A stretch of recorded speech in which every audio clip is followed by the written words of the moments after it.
You are listening to Veggie Doctor Radio, and this is episode number 272.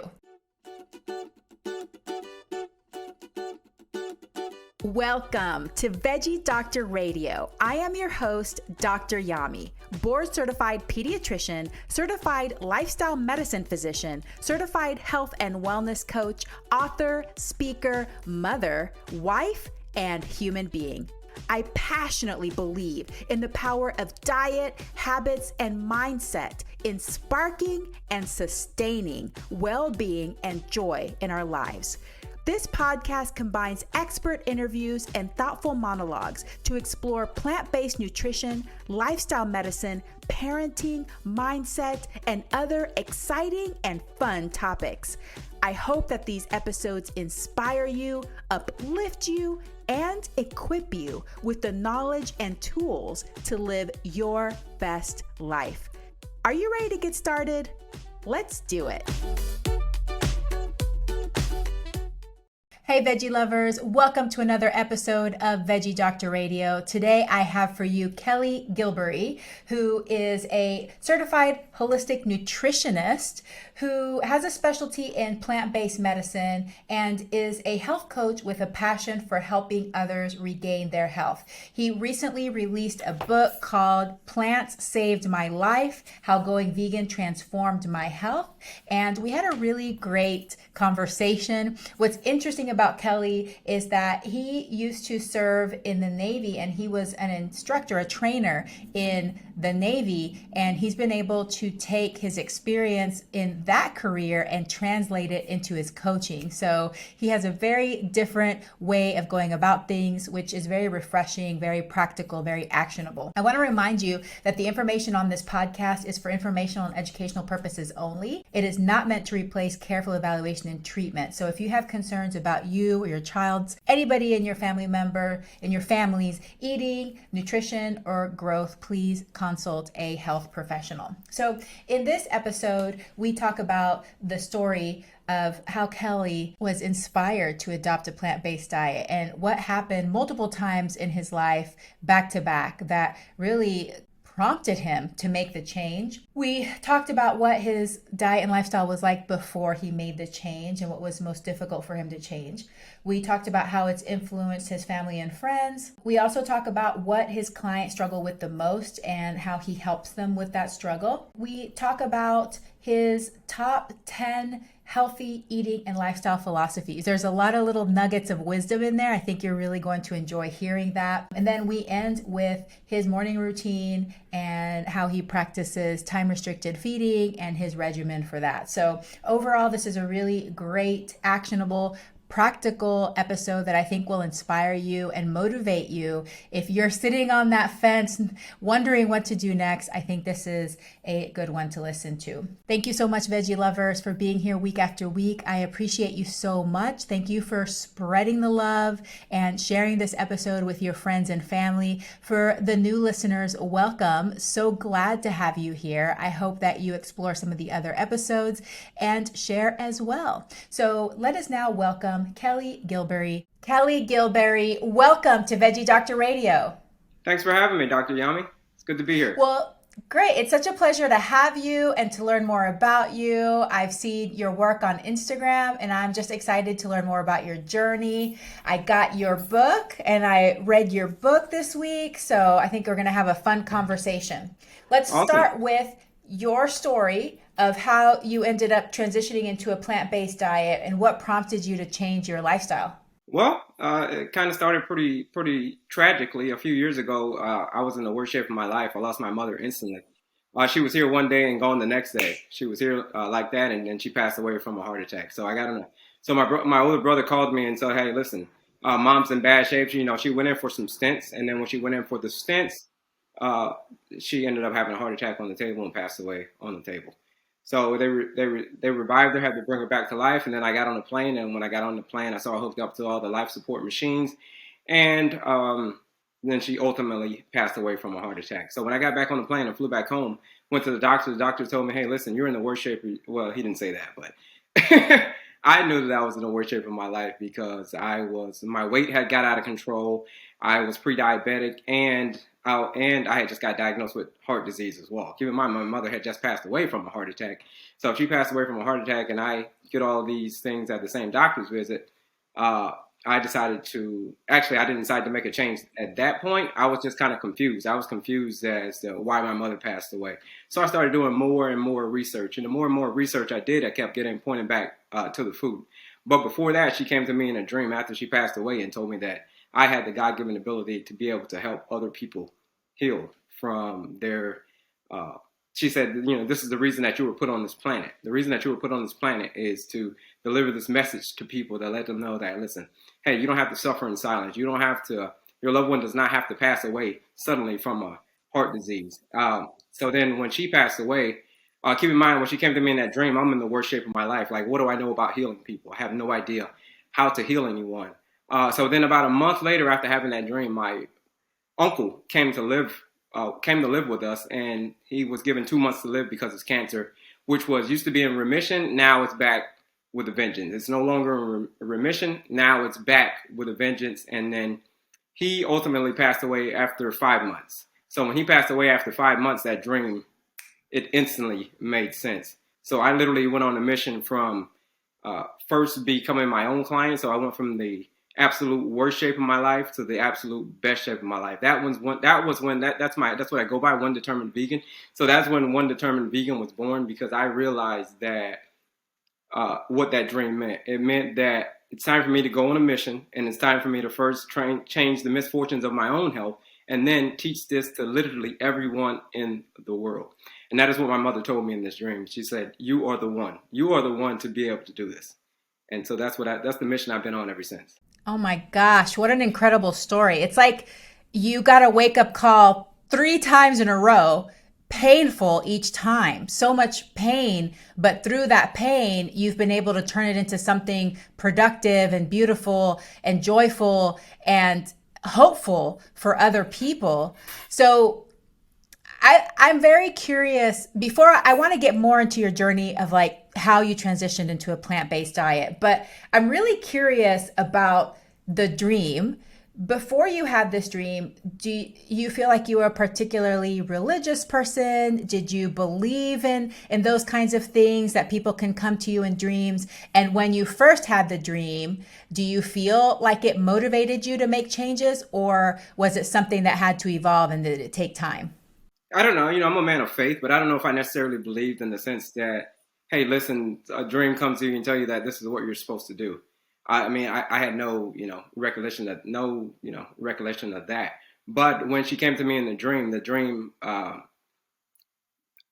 the time, I was shook. When I woke up and I have no idea what this dream is. Again, like I'm saying to myself, like, what do I know about healing people? My weight's out of control. I'm pre-diabetic and I have heart disease. Like, what do I know about healing people?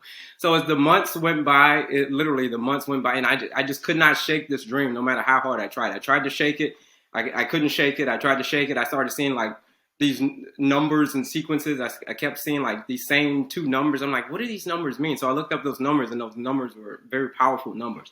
So I just did more. I just started doing research. This was during COVID, so we had a lot of time. So we had a lot of time to be able to sit around and do nothing. So instead of sitting around and do nothing, my wheel started churning in my head. That's why I am. That's why I call myself One Determined Vegan, because once I get something in my head, it's just like you cannot stop me. I become unstoppable, and I am going to get there no matter what. It doesn't matter what obstacles are in my way. I'm going through it. It doesn't matter. So that is the philosophy that I use. That's how I transform my health. I love it. What was your diet like before you transitioned to a plant-based diet? And what was the most difficult part for you to change? In your book, one theme that came up over and over again was double cheeseburgers. So I know for sure that one was a part of your past, but what else? What was your diet like? What was your lifestyle like before you made this big change? Yeah, the lifestyle was just like that. It was just, I live life like a grasshopper in the sense that I have when it comes to health, I had no direction. So it's anything that's in my way, anything that's in my path, I'm going to eat it, right? I'm going to eat it, whether it's, so my routine, you mentioned double cheeseburgers. So double cheeseburgers, extra pickles, and small fries was was what my jam was. So I'd have it 3 or 4 days a week. I'm stopping by the drive-through and I'm just grabbing a double cheeseburger, extra. It's from McDonald's. I'm grabbing everything from McDonald's. That was like literally my favorite. And then sometimes there'd be days when I double up. I'd get off of work and then I'd have a double cheeseburger with extra pickles and a small fry from McDonald's, and then for lunch, and then for dinner on the way home, I may stop by Burger King and go grab another double cheeseburger, extra pickles and small fries, and wash it down with the drink, right? So I wouldn't do that double up often, but I'd do that. And then on Fridays, I'd go by the steakhouse. The steakhouse had this these pork chops that were huge. Yeah, they're like this thick. So I would get that every Friday and loaded with mashed potatoes and butter and cream and everything that you can imagine. But another one of my favorite things was grabbing the biggest thing of gummy worms that you could imagine. This is a sour gummy worms, and I just have a field day with that. There'd often be days when I'd have a bag of gummy worms for dinner. Like, this is my dinner. This is a great nutritious dinner, a bag full of gummy worms. And then after all of that, I'd wash it down with a Mountain Dew. So I'd live life, passively when it comes to my health until something breaks. So something ended up breaking when I was diagnosed with prediabetes and heart disease and angina, right? I was diagnosed with angina. So when I was diagnosed with that, that's when, I knew it had kind of spiraled out of control. So that's what my diet was like. My diet was like no rhyme, no reason. It's whatever's in my path. That's what I'm going to eat. And that's not unusual in our country, right? I mean, that's actually pretty typical. There's a lot of people that eat fast food multiple times a week and just eat what sounds good, even multiple times per day, because it's just so easy. And in your book, you talk about one of the reasons is because it was so cheap too. Like, you were like, man, this is a great deal. Why wouldn't I eat this delicious, hyper palatable, food when it's so inexpensive and so convenient? You don't even have to get out of your car. Actually, now you don't even have to leave your house. You could just use an app and it'll come to your door, which is even more convenient than before. Yeah, you're talking about marketing in chapter 8. You're talking about marketing is one hell of a thing. That's the name of the chapter. Yeah, so in that chapter, I just talk about literally everything that's marketing. You see all the different commercials and all of the ads. Guess what? It sounds delicious. So your taste buds and your dopamine receptors go, I love that type of stuff. And then your taste buds like, I love it. But the inside of your body hates it. But my taste buds loved it so much. It was no consequences to what I was doing.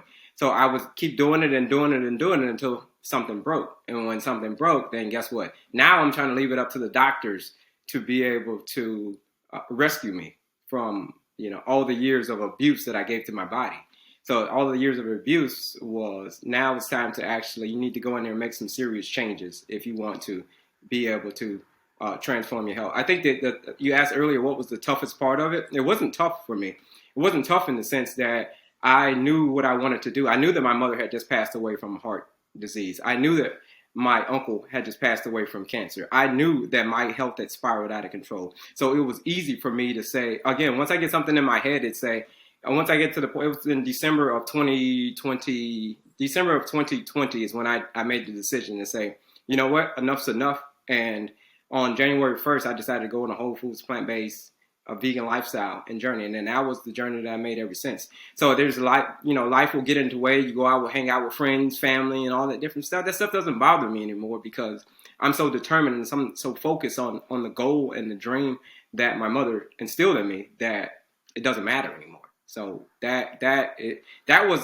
was more easy. It's easy for me because I'm determined. It wasn't difficult at all. I love that theme. You're very confident that you're determined, which is very important. But what sparked the curiosity? What sparked the interest in a plant-based diet specifically? Why didn't you do keto or, something different? Because the more and more research I did, the more and more I kept getting pointed back to the food. It's the food. It's the food. Mm-hmm. It's the food. Have you ever heard Dr. Clapper, Michael Clapper? That's what he says a lot. He says, it's the food. It's the food. Mm-hmm. It's the food. But okay, yeah, what is it about the food? So again, when my mother passed away, I literally got super angry and rage just took over me. And I wanted to know where sickness and disease came from. I wanted to know, why do people die? Like, these are the things that I'm literally putting into the Google search. Like, why is it that people die? So the more and more research I did, the more and more I kept going and pointing back to the food. But yeah, what is it about the food? Oh yeah, it's the wrong fuel source. How is it the wrong fuel source? I call it diesel fuel. Diesel fuel makes up over 90% of the standard American diet. So we're talking about the standard American diet, which was cakes, cookies, animal products, ultra processed foods, and animal products. So keto, I looked into keto. I did keto before, a couple of times before, and it just did not agree with me. So I started studying all the other different types of diets. But the more and more I kept getting pointed back to, I don't care what type of diet that you're on, I don't care what type of lifestyle that you're on. Guess what? It always starts and ends with the plants. Plants should be the majority of your diet, your lifestyle. It should be all plants. It should be all plants, but mostly plants, right? If you do plants most of the time, then you'll be on the road to success. So that is how I discovered plant-based lifestyle, because the more and more research I kept doing, the more and more I kept getting pointing back to the food. And then I went to school to become a certified in holistic nutrition and on the plant-based side. So then I started getting into more deeper, finding out, reading all these books and finding out where sickness and disease actually comes from. It comes from the fuel source that you put into your body most of the time. That's where sickness and disease comes from. Too much diesel fuel is what I call it.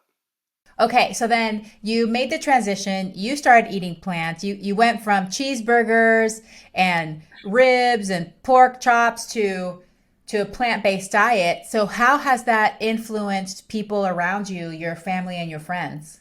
Family, not so much, because family is, a little bit with the family, but family's going to do what they do, right? But mainly with friends. Friends see me and they, see me like, wow, man, you lost a ton of weight, or wow, wow, you reversed heart disease. Wow, you're no longer pre-diabetic. Wow, you're at your high school, where you were when you were in your high school. I told people, hey, I'm back at my high school weight again. So it's, when people see that, it influences them to say, okay, I want to do that. I want to be able to transform my own health, because my health is spiraled out of control. Hey, man, can you help me transform my own health? All right. So that's when it comes with friends, people who haven't seen me in a while, or people who see me on an everyday basis, and they can see the change in my mentality. They can see the change in my philosophy. They can see the changes in the way I conduct myself when it comes to. They can see that I've changed my relationship towards food, and they see that I'm not going to unwaver when it comes to that. So a lot of them will get on board with it. Yeah, you're inspiring and you're empowering them. And then you made another transition in that you started coaching. But this is not the first time in your life that you've been in a position that you're a teacher, you're an instructor, you're a coach. So tell me about your background in the Navy and how you've used that skill or the skills that you've developed in that job to help other people with their diet and their lifestyle. So I was in the Navy for over a decade. I was on 3 different ships. So we did 4 world tours. I'd probably seen the entire world by the time I was 27. And then my last 3 years in the Navy were spent as an instructor at the Naval Academy. So when I went to instructor school, they said, we got a bunch of instructors, bunch of trainers, bunch of everybody, we're teaching them. But they pointed me out in the class and said, dude, you are the one, right? Your talent when it comes to being able, even though we're still training, like there's something special about you when it comes to delivering messages and delivering training and delivering instructional value to people. So I did that in my naval career. My last 3 years were spent as an instructor at the Naval Academy, where I became a certified master training specialist, meaning that I know how to take messages and deliver them in such ways that if you take a bunch of complex information and take it and then you single it down, or you bring it down and make it in a digestible form, so people are able to do it, because you make something so complex seem something so simple. So that is what I learned in the Navy. I learned how to deliver messages in such a way that there's no room for misinterpretation. Like, I had no idea. Like, you probably read my book, and you probably got some of that out of the chapters in there, that when I deliver a message, it's straight to the point, it's cutting through the red tape, and that's kind of how my style is. My style is, when I teach my clients to be like ants. So we'll probably get into that a little bit later, but I teach my clients to have the philosophy to think like an ant. You're like, well, why do you want to think like an ant?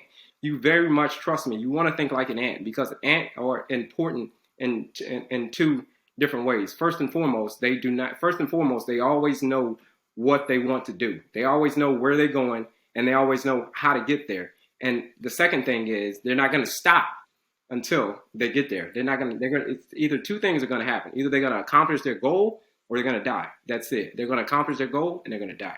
So that, or they're going to die. That is the only two choices that an ant has when it comes to it. It has no ruler. It has no one to govern them. They don't have daily meetings at 8:00 in the morning. Say, hey, Mr. Ant, you go over here, you go over there, you go over here, you do this job. No, they instinctively already know what to do because that is the way, that is in their nature. Their nature has told them like, hey, no matter what's in your way, if you put a pebble in front of me, guess what? You go around the pebble, you go to the right. If you can't go to the right, you go to the left. If you can't go to the left, guess what? You got to go over the top of it, over the top of the pebble if you can, to reach your goal. If you cannot go over the top of the pebble, you're going to try to move the pebble out of the way, try to lift it up and push it out of the way. If you cannot push the pebble out of the way, you hire some other ants like, hey, Mr. Ant, come over here and help me move this pebble. But even if they can't get through the pebble, they can't move the pebble physically, they'll try to literally dig their way through the pebble. And once they're going to dig their way through the pebble to get to their goal, to get to their dream, or they're going to die. That is the only two options that an ant has, right? Or the other, this is what I teach my clients. Or the other option is, the reason that ants are important is because they always plan for the future.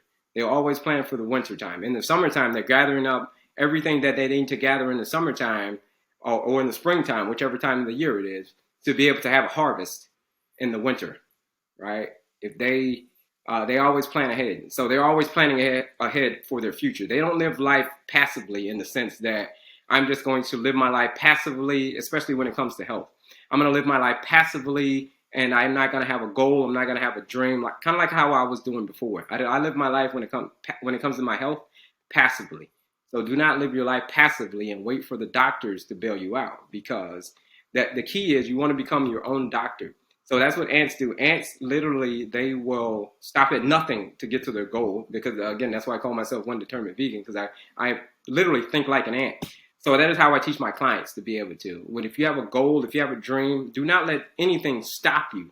I don't care what it is, right? Until you reach your goal.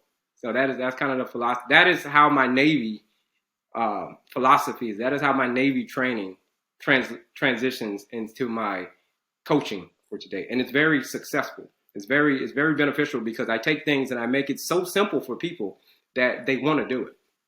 I love that. I love that analogy of the ant. Basically, what you're trying to say is have clarity, focus, and determination. Know what you're going after. Focus on going after that day after day, and don't stop until you get it, no matter what obstacles are in your way, because we know for sure the obstacles are going to come, right? Otherwise, we wouldn't all be here struggling. So that being said, what do your clients struggle with the most, and what are some of the tips that you give them to help with this particular struggle? Yeah, my clients struggle with the most. They struggle when it comes to self-discipline. Self-discipline, waking up every day and doing the same thing over and over and over again. It's going to be boring. It's going to be not what everybody else is doing. What the crowd is doing. The crowd is eating pork chops, pizza. The crowd is doing a lot of different things. But what is it that you have to do? You have to do. So this is what I teach my clients. I teach my clients to, in the beginning, we'll always go back to the beginning. So I have them write down at least 5 reasons as to why they deserve better health.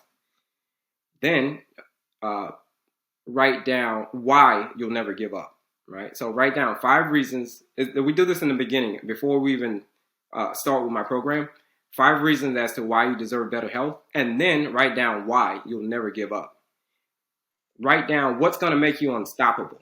So your mind is going to tell you that you can't do it, but you have to retrain your mind to be able to go into the law of subconscious activity. You have to rewrite the code. It's called the law of subconscious activity. What I'll have my clients do, again, have them write down 5 things that they deserve to have better health. And then also I'll have them write down whatever on a cue card.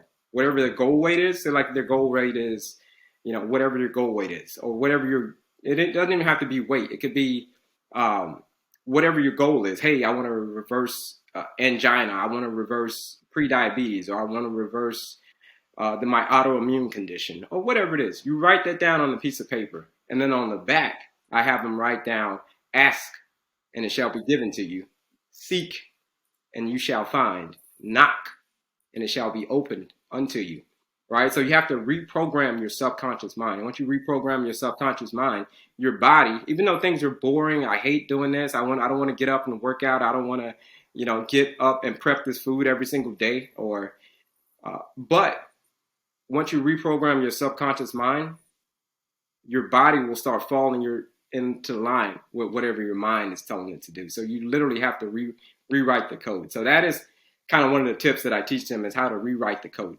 Once you rewrite the code, then your body's just going to fall in line. That is so, so important. It's fundamental, because if we don't believe that something is possible, if we don't believe that we deserve something, that we can acquire something, that we can accomplish something, then it's definitely not going to happen. So I think it's brilliant that you help your clients start to change those belief processes, because so many of us from the time that we were little were told, it's impossible, you can't do it, or things like, everybody in your family has diabetes, you're going to get diabetes. Once you have diabetes, you'll always have diabetes. These self-limiting beliefs that become these gigantic obstacles in our life to acquire the health and well-being that we want, So yeah, that's super important. I love those cue cards. That's a great idea. Yeah, it's like the werewolf curse. You probably you read the book, so you know about the werewolf curse, where I talked about that. Yeah. Yeah, do you want to talk about that briefly? Yeah, the werewolf curse is just like you were just saying about diabetes runs in my family, heart disease runs in my family, autoimmune diseases run in my family, strokes run in my family. Yeah, of course. Yeah, it runs in your family. Mental disease runs in my family. Yes, it does run into your family. But here's the thing. It's just like triggering the werewolf curse. My mother, she used to watch all of these tons of werewolves and vampire movies, cartoons, all kinds of stuff growing up. But on the werewolf curse, the werewolf, to become a werewolf, it's very extreme to become a werewolf. You can be born with a werewolf gene. If you're born with the gene. Just like people with diabetes, and if that all stuff runs into your family. Yeah, you're born with that gene, but it's up to you to trigger the curse.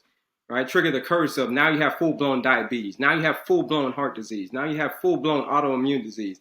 Right? It's totally up to you whether you want to become a werewolf or not. You can be born with the gene, but how you become a werewolf is if you take in the movies, how you become a werewolf is you take someone's life. So that is a very extreme thing to become. It's a very extreme thing to do, is to take someone's life. So and then when you do that, that's when you become a werewolf. Now you're running around howling at the moon, chasing your prey, and you transform into this big, crazy, ugly beast. And it's the same thing when it comes to diseases. Diseases, yes, it can be running through your family. Yes, you can have that gene. But if you do something extreme, which is eating diesel fuel 90% of the time, diesel fuel, again, 60% processed food, 30% animal products, over 90% of the standard American diet, if you consistently eat the standard American diet each and every day, guess what? You're going to trigger that werewolf curse, or you're going to trigger that disease, just like the werewolf. So you don't want to become a werewolf. It's a very extreme thing to become. If you simply flip that, and do the opposite of what your family did, then guess what? 9 times out of 10, you don't have to worry about triggering that curse, because you completely change your gene expression. It's called epigenetics. You completely changed your gene expression. So everything that you eat, everything that you drink, and everything that's in your environment will contribute to a disease. Yes. Yeah, that is so true, and so important to know that we are not destined to have all the same types of conditions that everybody else in our family is, just because we have the same genetics, that we can make choices that will alter our destiny, alter the expression of our genes. And so that's important for people to know, and that gives them that empowerment that they can make different choices for themselves. Well, I think this is a great time to talk about your top 10 healthy eating and lifestyle philosophies. Number 1, ask yourself, do I really need this illness? If I don't, change it. Folks will give you 1,000 excuses as to why they may fail, but never a good reason. Right, exactly. So why do I have this disease? These are the questions I had to ask myself. Why do I need this condition? Do I need to be, extremely overweight? Do I need to have prediabetes? Is it necessary for me to have heart disease? Is it necessary for me to have, whatever type of disease that you have? Is it necessary? And if the answer is no, then it's time to change it. And again, just like you said, folks will give you 1,000 excuses, but then they'll never give you a reason. So that's the thing I had to ask myself. Am I giving myself, is the reason that my health has spiraled out of control, is that a real reason, or are those excuses? So I asked myself, yes, those are excuses. It's no reason for me to have to go to the drive-through every 3-4 days a week, sometimes doubling up. Is it necessary for me to have prediabetes? Is it necessary for me to have heart disease? If the answer is no, then it's time to change it. I love that. Okay. And then the next one is reach down inside of yourself and ask, is this a reason or an excuse your subconscious will always know? Right? Your subconscious will always know. Right? You can lie to me, you can lie to a whole bunch of other people, but one thing you cannot lie to is yourself. No matter how many times you can look in the mirror and say, hey, listen, is this a reason? Just like I said earlier, is this a reason or an excuse? You can lie to me, you can lie to everybody on this planet, but the one thing that you cannot lie to is yourself. Your subconscious, your own subconscious will know that if you're telling the truth or not, if these are reasons or if these are excuses.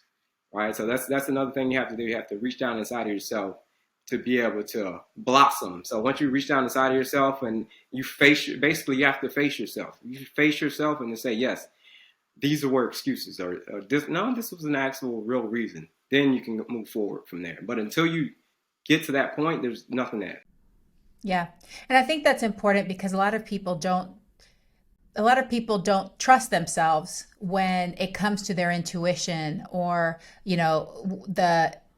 the information that they're getting from inside their bodies. They don't trust that. Instead, they want to look for external measures. So I think this is a good reminder for people to look deep down inside and say, okay, what's the real truth about this situation? Not what I hope to be true or what I want to be true, but what's the real truth? I think that's really important. Number 3, ask yourself, are you a grasshopper or an ant?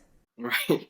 We talked about the ant earlier. Now, so we talked about the ant. The ant is the most focused, most determined living species on this planet. The grasshopper, on the other hand, what the grasshopper does in the summertime is when the ant's working, he laughs at the ant and says, why are you working the entire summer? Like, it's the summertime. You're supposed to be out jumping around in the high grass, having a good time and just enjoying life. That is what you're supposed to do. So that is the philosophy of a grasshopper. They have no rhyme, no reason, no goals, no anything like that. They're just living life as freely as possible. Right. So that's how I was living my life before the tragic passing of my mother. Right. I was living life as a grasshopper in the sense that I'm going to eat whatever I want, whenever I want. And I'm going to continue to do that until something breaks. Right. When something breaks, then I have to go to the doctor to be able to ask the doctor, hey, Mr. Doctor or Mrs. Doctor, can you bail me out from this situation that I am? You can just give me a bunch of medication, and then I can still continue to live life as a grasshopper, even though I have all this medication. It's my bailout plan, right? But the bailout plan doesn't always work, right? You have to be the one to change your focus and then live life like an ant. Forget about the grasshopper, because the grasshopper, guess what happens in the wintertime in the grasshopper? The grasshopper dies in the wintertime because A, he probably froze to death, and B, he ran out of food, right? He ran out of food, while the ant, guess what the ant does? The ant has plenty to eat. Right, and he's getting ready for the sun to come back, or getting ready for the spring to come around, while the grasshopper is gone because he failed to plan. He lived life as a grasshopper, just live life freely. So don't do that with your health. Yeah, the ants, they are honoring their future selves. They're not just taking care of themselves in the present and choosing what's healthiest for them in the present, but they're also thinking about their future selves and the things that they can do to set themselves up for a joyful future, where the grasshopper is just focusing on the present day pleasure, maximizing pleasure right now and disregarding that future self and what might happen, what they might want in the future. Exactly. That's why he dies in the winter. Yeah. See the vision, even though it's not physically there, because 99% of the journey you will not see. That's an interesting one. Tell us more about that one.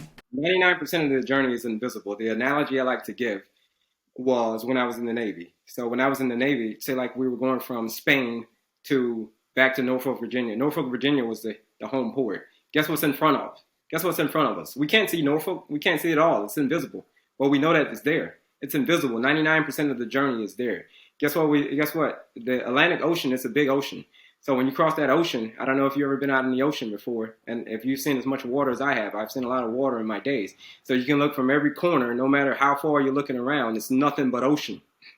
Nothing but ocean, right? Trust me on that one. So you can't see it. But we knew Norfolk, Virginia was there simply because we planned it out. We planned it out, and I was in navigation. So we planned it out. The captain, you can go up to the captain's bridge right now, and the captain say, "Hey, Mr. Captain, where are we going for our next visit? Where are we going for our next port? Where are we going?" The captain knows. If the captain does not know where we're going for the next port, then it's time to throw that captain away and get a new captain, right? So you should always know where you're going, no matter what. So you map it out, just like in life, just like in your health plan. You map it out. 99% of it, you're not going to see. You know that it's there. You know that you're healthy, a healthy, better version of yourself is there. You know that it's there. You can't see it, but you just have to map out the plan and to be able to follow it just like that. So you're going to run into rough seas, again, just like I was in the ocean. You're going to run into rough seas. You're going to run into, the seas get so rough that you can't even, sleep because the seas are so rough. You can't even walk straight, right? You can't even go to the bathroom without having to hold yourself up, because of the seas are so rough. You're going to run into some rough seas. You're going to run into some rough times when it comes to your life, when it comes to your health journey. You're going to run into some rough times, but guess what? We still pulled into Norfolk, Virginia. Even though we couldn't see it, we still pulled into there 3, 4, 5, a week, 2 weeks later, we pulled into there. We ran into some rough times, but guess what? We still made it to our destination. And it's the same thing when it comes to your health. You can't see it, but, and same thing in life. You can't see it when it comes to goal setting. You can't see it, but you know that it's there if you map it out correctly. So that's what that 99% is all about. I love you sharing your experience being at sea and being on that ship and experiencing the rough waters. But I think what's really important to point out there too is that you knew that the rough waters isn't going to last forever. You're like, man, this sucks. I can't sleep. I can't even get to the bathroom without nearly falling over. But I know it doesn't last forever, which I think is really important when it comes to our health journeys, when we're trying to establish those new habits and behaviors. And sometimes it really sucks. And our brain wants to say, this is how you're going to feel for the rest of your life. You should just quit because it's really hard, because it's going to feel like this for the rest of your life. But you have to tell yourself, no, it's just a rough patch. I'll get through it. And I'm going to see calmer seas, blue skies, sun shining eventually. And yeah, then you might go through a little more rough patches here and there, but it doesn't last forever. I think that's a really important point to share with people, because I know that happens to me even when I'm feeling down or something bad's happening and my primitive brain wants to say, this is going to last forever. Run away. It's unsafe. It's not good for you. But we have to use that higher brain that we have to be rational and say, it's not going to last forever, because no emotion, no feeling lasts forever. So it's going to be different in an hour, in a day, in a week. It's going to be different. Precisely. You have to retrain your subconscious mind. It's called the law of subconscious activity. Yeah. Once you reprogram your subconscious activity, nothing's going to stop you. You're unstoppable at that point. You're exactly right, Dr. Yami. I love it. Okay, I think you've already talked about this, but maybe briefly explain number 5, which is understand the difference between diesel and unleaded fuel. So you talked about diesel, which is the ultra processed food, basically the standard American diet. So what is the unleaded fuel? Unleaded fuel is the total opposite. Fruits, vegetables, nuts, seeds, whole grains, the natural diets for human beings. Fruits, vegetables, nuts, seeds, whole grains, right? So when a lot of times on my clients, a lot of them, they don't want to be 100%, plant-based. They don't want to be 100% vegan. So what I do is I tell them, hey, listen, if you go 90% fruits and vegetables and nuts, seeds, whole grains, and then 10% of whatever else that you want, processed foods, animal product. Again, I'm not an advocate for that, but if you want to do that, you'll still reap the benefits of being on a whole foods plant-based diet, because in 21 meals, if you take 21 meals, 3 meals a day times 7 days, that's 21 meals. That is 19 meals of the unleaded fuel, which is fruits, vegetables, nuts, seeds, whole grains, and then the 10% would be whatever else you want. If you want to have animal products, if you want to have processed food, that's okay. That's all part of, it's what you do most of the time. All right, so in my definition, that's what unleaded fuel is. You pull up to the gas station and you put unleaded into your car's going to run like a champ.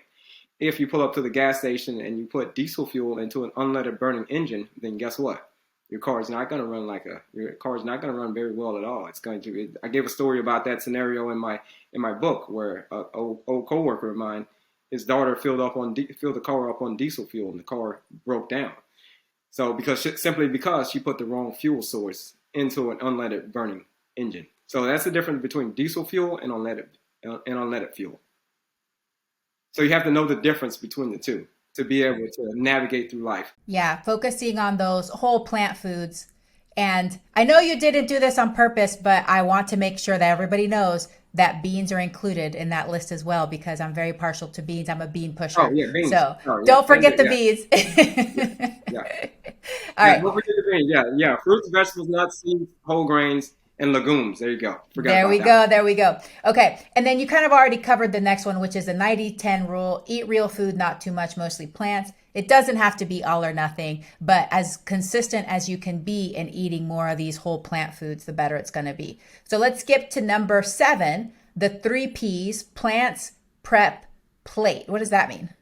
So those are the 3 Ps. Those are the 3 Ps that I will give to when someone wants to start out, like, hey, how do I start out?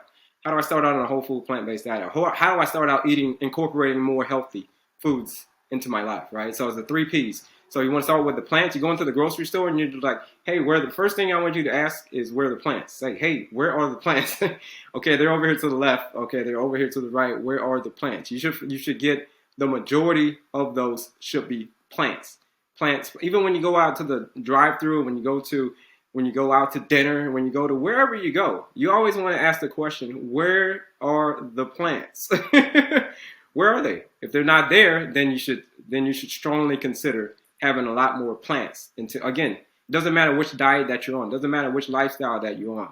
You want to make plants, as a human being, you want to make plants the majority of whatever it is that you're putting into your body. Plants. So they've talked about fruits, vegetables, nuts, seeds, whole grains, and legumes, right? You want to put those plants into your body. So, and then the second P is for prep. So now that you have the plants, now you have to take them home, and now you have to prep them.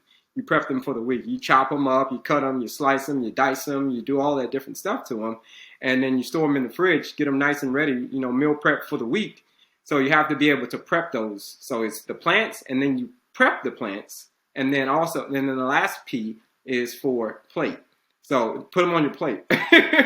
So put the plants on your plate. I want 50% of your plate to be all plants, specifically non-starchy plants. Right, 50% of that to be a non-starchy vegetable. So those are the 3 Ps. So it's plants. You always ask, where are the plants? Number 2 is prep the plants. And then number 3, put the plants on your plate. Very practical, very important. And then add at least 3 colors of food. Right. So the plants, when you go in and those plants, they have all types of phytonutrients in them.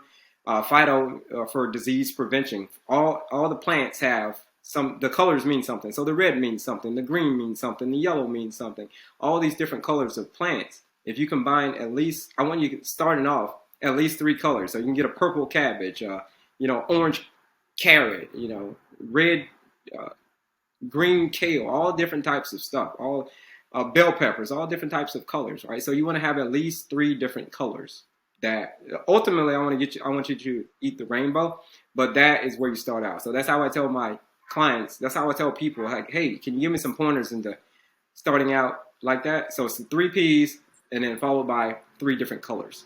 of the I rainbow. love that. I don't know exactly how I feel about number 9, but I think it's a great challenge. I feel like I'm going to be challenging all my patients and their parents, which is make a plan to outlive your doctor. So that means that they're definitely going to have long lives because I'm planning to live to 100. So we'll see how my plan goes. Yeah, precisely. I tell my clients, make a plan to live to 100, right? Make a plan to outlive your doctor, because I heard Dr. What's his name, the cardiologist on here, Dr. Kim Williams, right? He always says that, hey, the number one cause of death for cardiologists is, guess what? It's heart disease.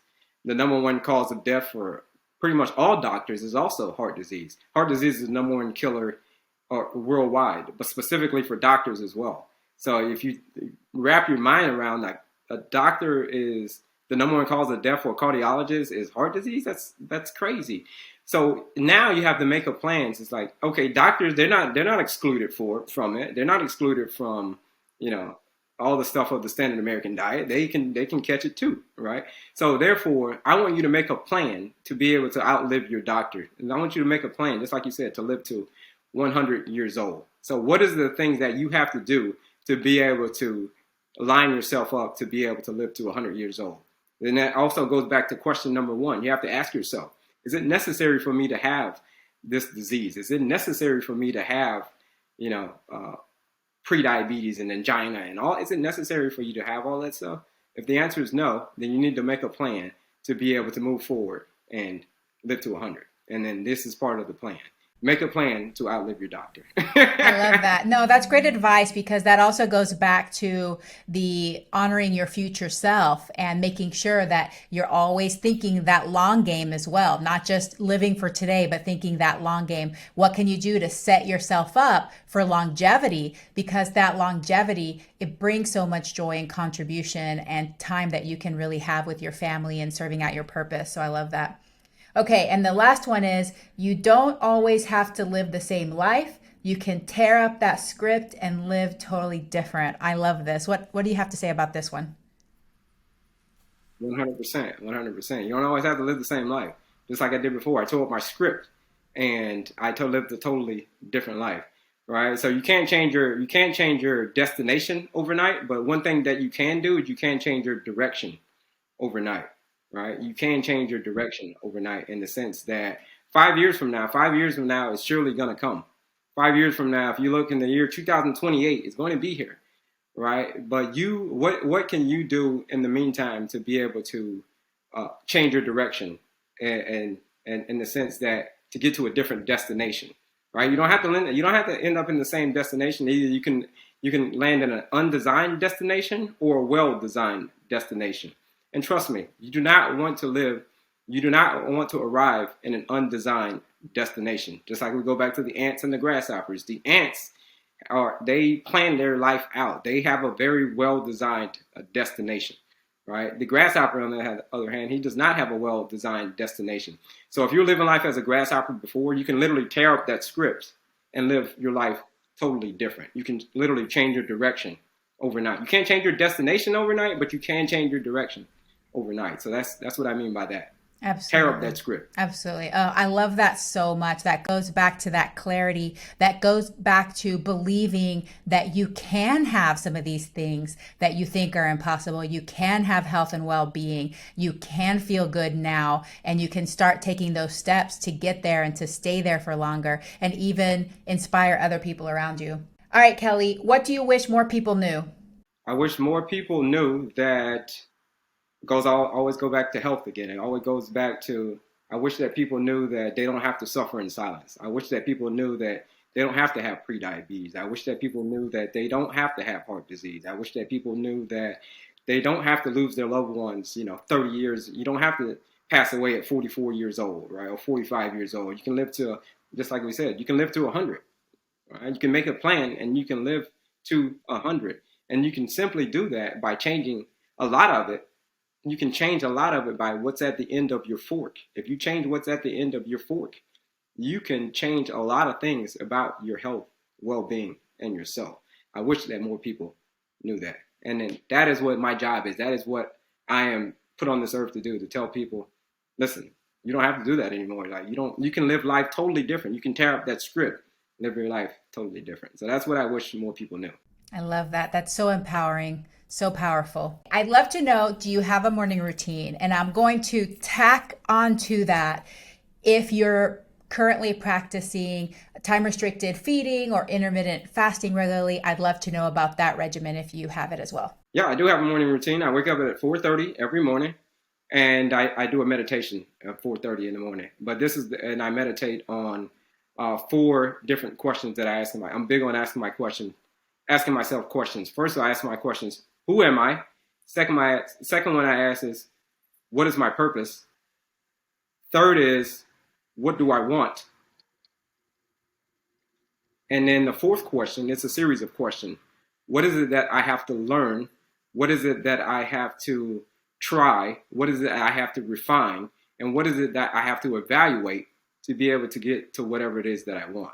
So those are the questions that I ask myself at 4:30 in the morning. And then I meditate on that. I meditate on that for about 45 minutes. And then let me go back, even the night before. So the night before, I put on something inspiring. I put on something again, I'm reprogramming my subconscious. I put on something inspiring, something motivational, in the sense that I may listen to Earl Nightingale. Have you ever heard of Earl Nightingale? I may put on some Earl Nightingale. He's just this radio gentleman from years ago, and he just talks about philosophy and how to better yourself and the haves and the have-nots. What is it that you're put on this earth to do? So I'll listen to that the night before, and then in the morning I'll meditate on those 4 questions that I ask myself. And then after that, I'll get up and I will usually read for about a half an hour. Keep in mind, I'm up at 4:30. Read for about a half an hour. I'll read something on health and wellness. I'll read something on plant-based living. I'll read something on something that will educate myself. And then that is how I start my day. Start my day off with something positive, or maybe something positive. I'll put on something motivational again, and then I start my day off with that. And then the rest of the day kind of dictates it from there.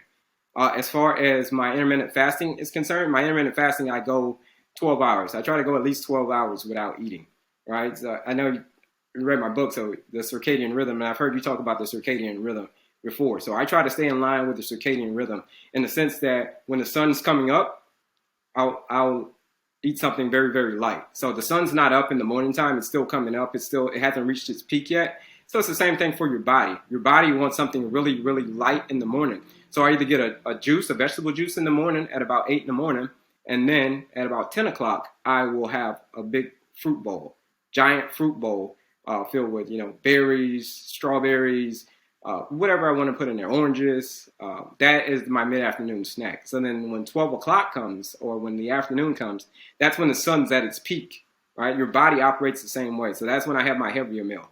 I'll have, all of my non-starchies, or I call it water poor food versus water rich foods. So I have a lot of water rich foods, and I have a lot of water poor foods at lunchtime, because that's the biggest meal of the day, right? And then in the evening time, I will taper that down and have another light meal, which is, because the sun's going down, a salad, some type of salad or soup, something really light at dinner time. And then again, I try to do 12 hours in between eating.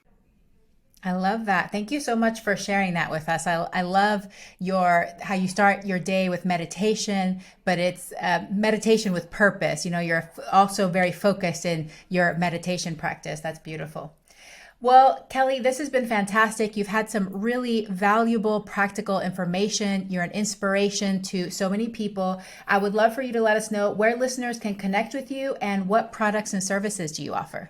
Instagram, I'm a lot on Instagram and LinkedIn. LinkedIn, I'm under Kelley, Kelley, Gilberry, CHN for Certified Holistic Nutritionist, Kelley Gilberry, Certified Holistic Nutritionist. And on Instagram, it's One Determined Vegan, but it's _determined_vegan.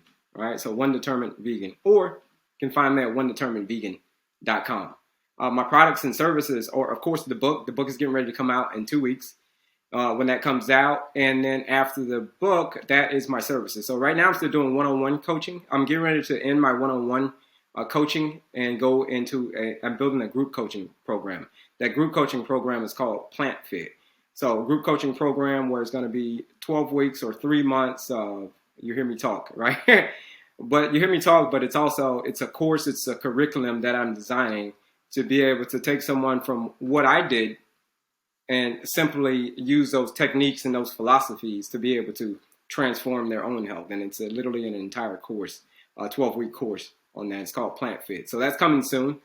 So, but right now I'm doing my one-on-one coaching, and again, that's getting ready to end. I'm getting ready to end my one-on-one coaching and go strictly to group coaching. Well, it sounds like there'll be plenty of opportunities. People can pick up your book. They can look into the group coaching, but there's definitely several different ways that people can connect with you and learn from you and your experiences and your wisdom. So Kelley, thank you so much for your time today. Thank you for everything that you're doing and the messages and the empowerment that you're putting out into the world, because you are creating a ripple effect. So just like your mom told you, you have this ability, you're using it, you're spreading it, you're living your purpose, and I appreciate you so much. So thank you so much for being a guest on Veggie Doctor Radio, and I hope that you have a very plantastic day. Thanks for having me. Hey, veggie lover, I hope that you loved today's episode. Will you take a second and do me a huge favor? Please subscribe to my podcast so that you never miss an episode. You're the reason I'm here, and I want to share it all with you. Thank you for listening, and have a plantastic day.